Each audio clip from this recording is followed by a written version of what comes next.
Hello, my name is Ashley Moore. I am in the Adult Gerontology Acute Care Nurse Practitioner program.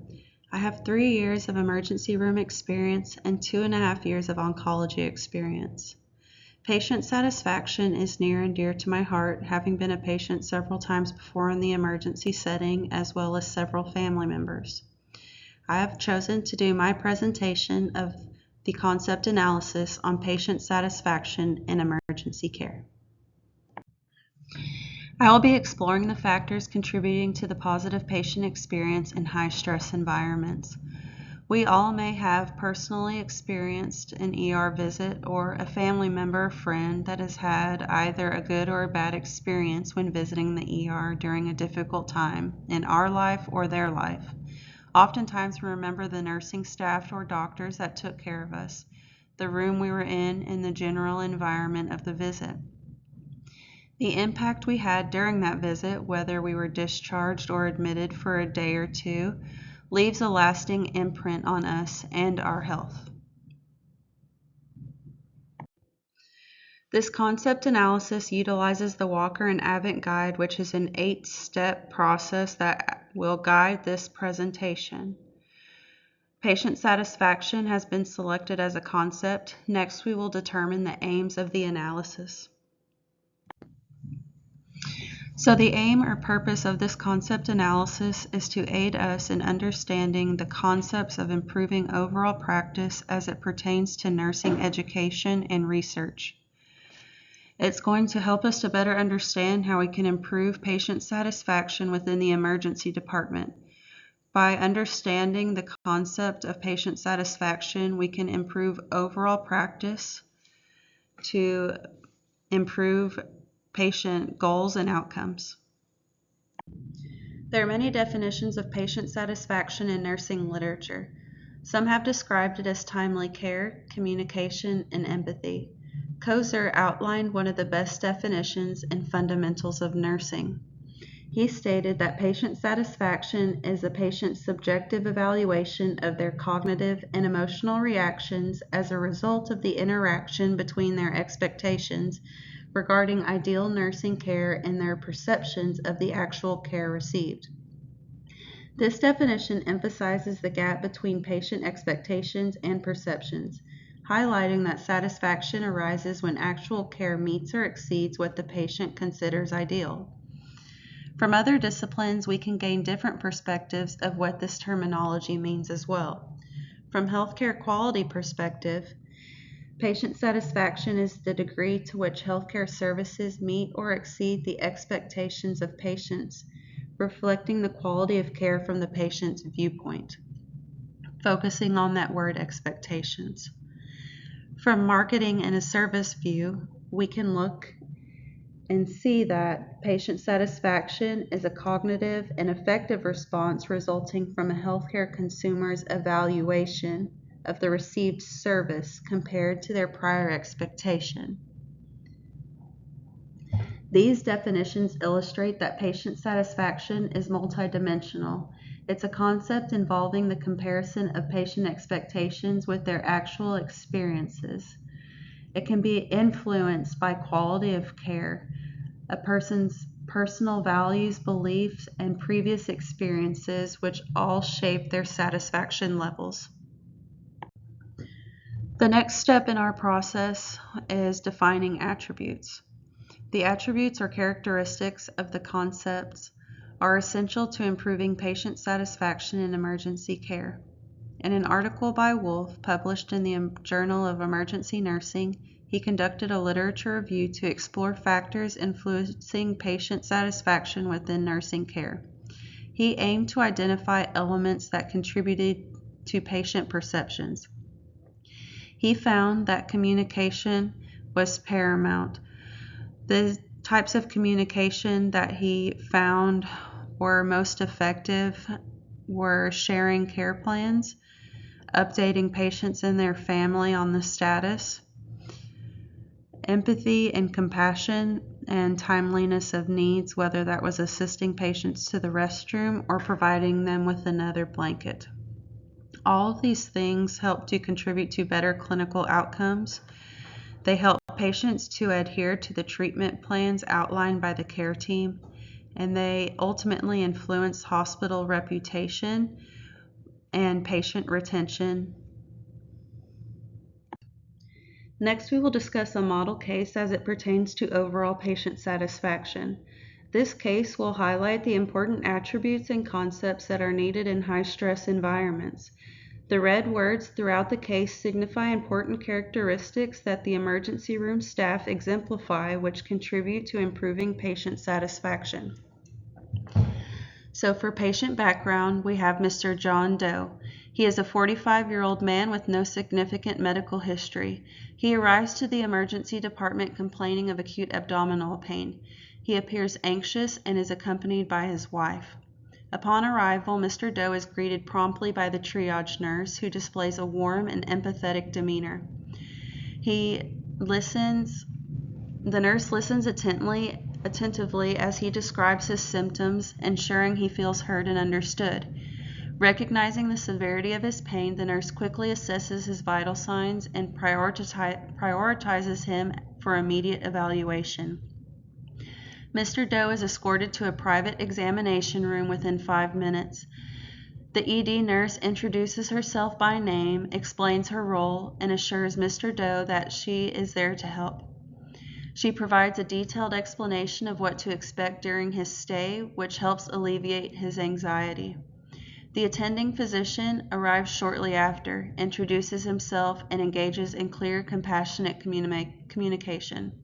He takes the time to explain the possible causes of Mr. Doe's pain and outlines the diagnostic tests that will be performed. Throughout the process, Mr. Doe and his wife are encouraged to ask questions, and their concerns are addressed thoroughly.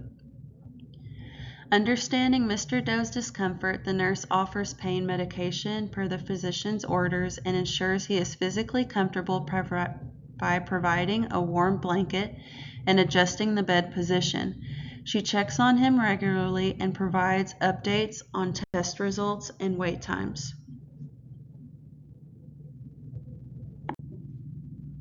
The ED environment is clean, well organized, and calming.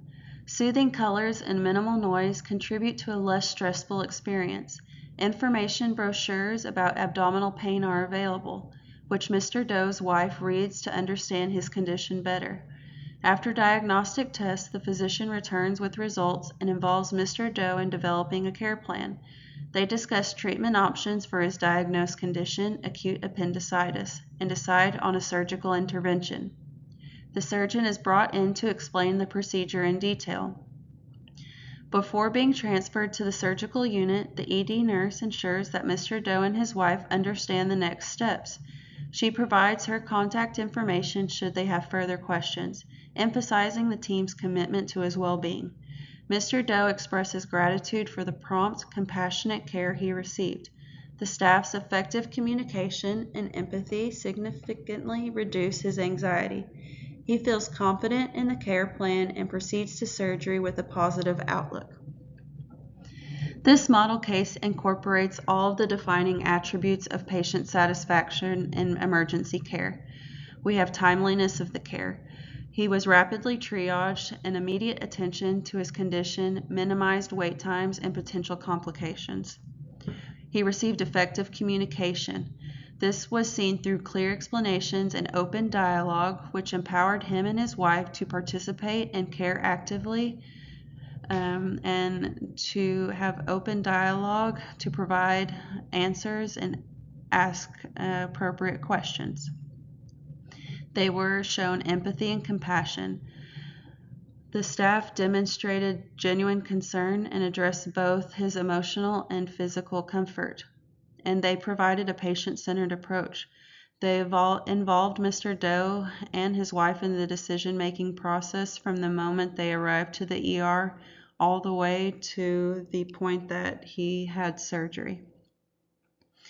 This gave him and his wife an autonomy in the decision-making process, and the healthcare team respected his preferences as well.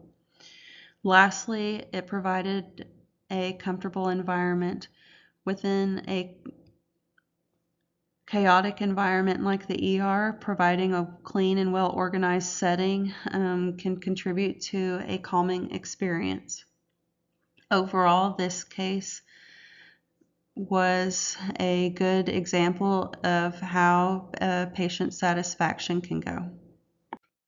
Next, we will define a contrary case.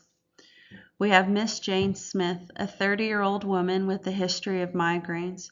She arrives to the emergency department experiencing severe headaches and visual disturbances. She is alone and visibly distressed. Upon arrival, Miss Smith waits at the reception desk for several minutes before a staff member acknowledges her. The triage nurse appears hurried and impatient. Without making eye contact, the nurse asks her for symptoms in a curt manner. Miss Smith feels rushed and misunderstood as she tries to explain her condition. After triage, Miss Smith is directed to the crowded waiting area without any indication of how long she might wait. No pain relief is offered despite her evident discomfort. She waits for over 2 hours without updates on her status or expected wait time. When Miss Smith is finally called back, the ED nurse does not introduce herself or explain the procedures to be performed. Medical jargon is used without clarification, leaving Miss Smith confused about her care plan. Her questions are met with brief, dismissive answers. Throughout her stay, staff members display a lack of empathy.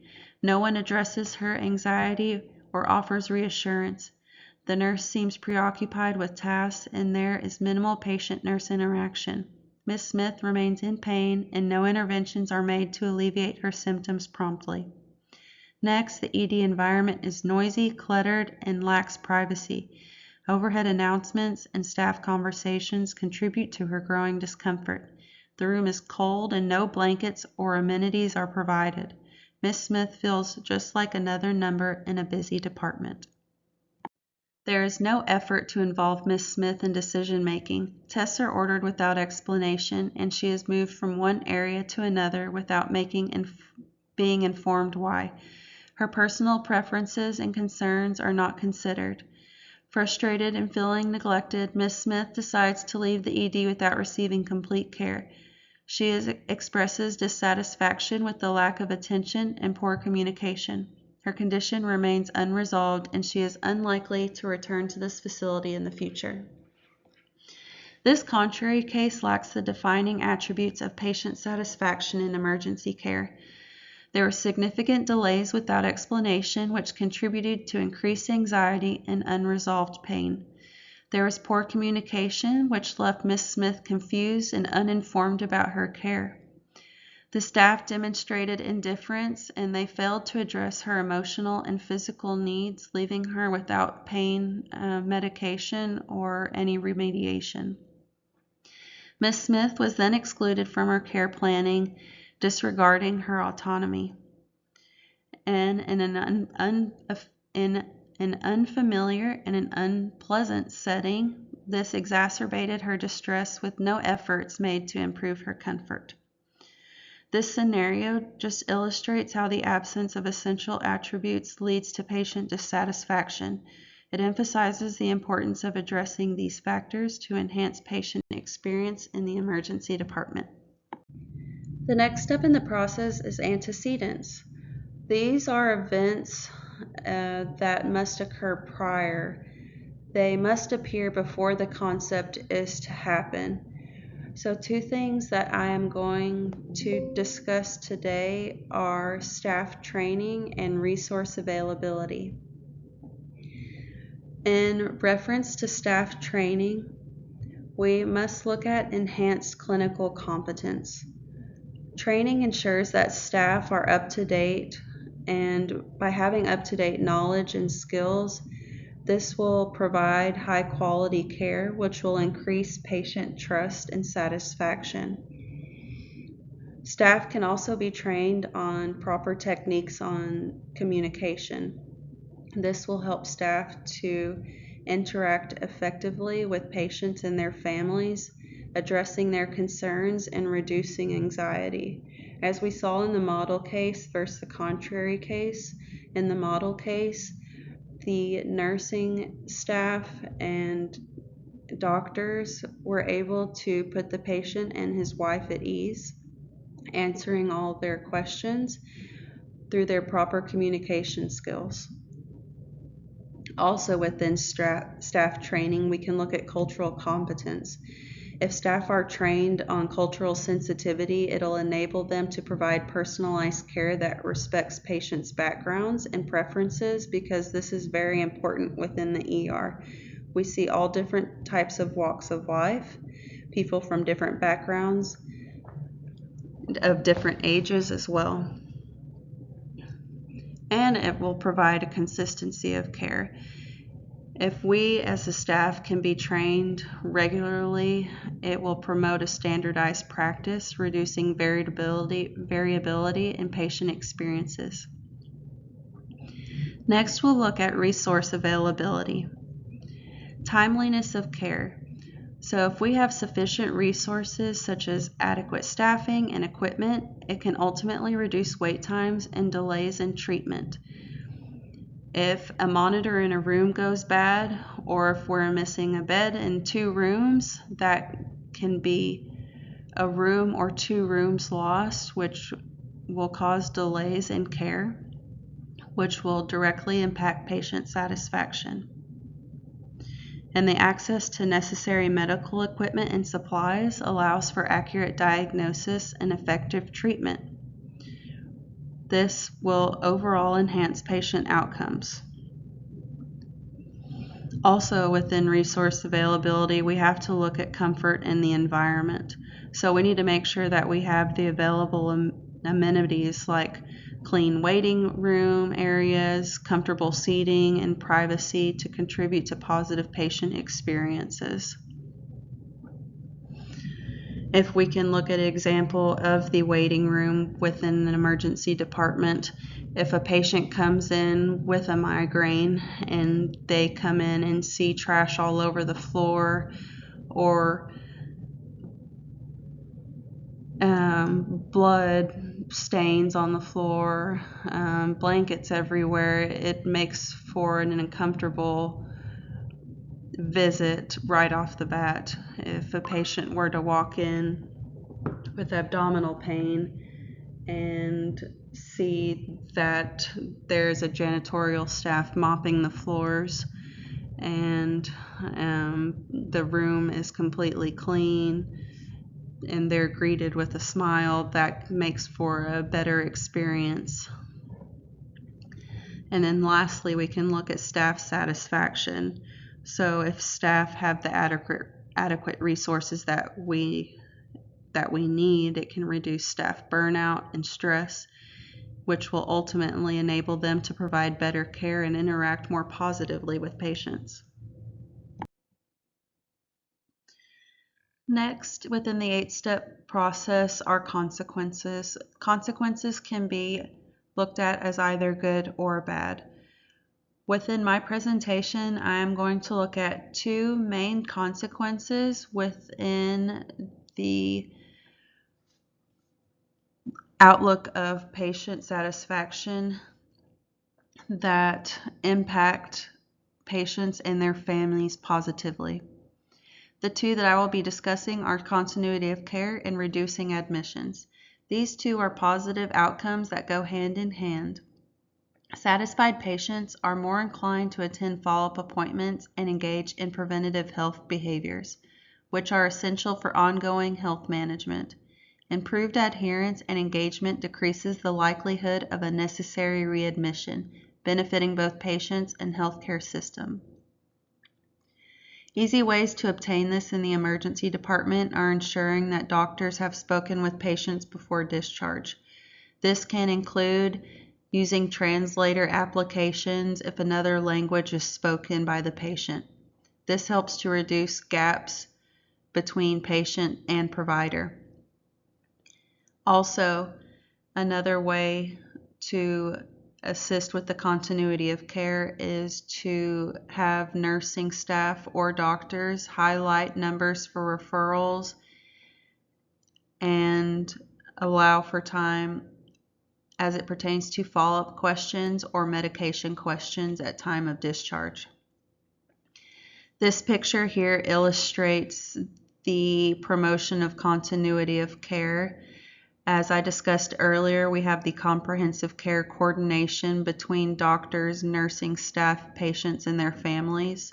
Most of the time, there is an electronic health record that patients and their families can access after they leave the hospital. This helps them to see their discharge summary, their care plans, medications, and referrals.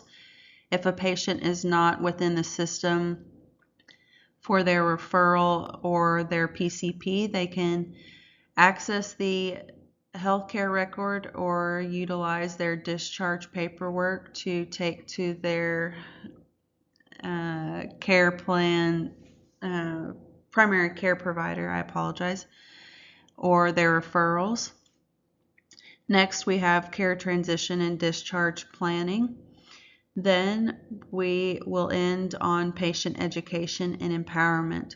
So if we can fill in all of these gaps as a healthcare system, we can empower our patients to follow up on their care plans and provide them with the tools necessary, which will ultimately lead to the reduction of readmission or coming back to the ER several times because information was missed.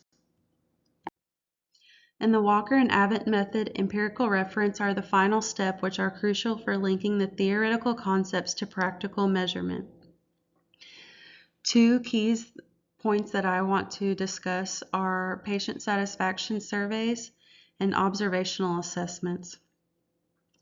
Patient satisfaction surveys are a way to measure post-discharge the patient's experience and their satisfaction of care received during their time in the emergency room. This is usually done by phone, email, or mail. All the questions are standardized, and it's a way for hospitals to monitor how to improve overall patient experience. Press and Ganey is a healthcare company that is widely used to provide these patient satisfaction surveys to hospitals. This picture on the slide shows a standardized sample of a questionnaire from an emergency department.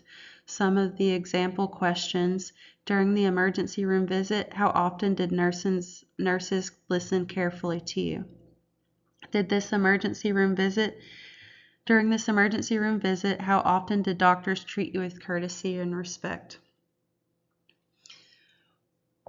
This just illustrates the importance of patient satisfaction and how the hospitals can utilize this standardized method to improve patient satisfaction. Secondly, observational assessment of patient-provider interactions.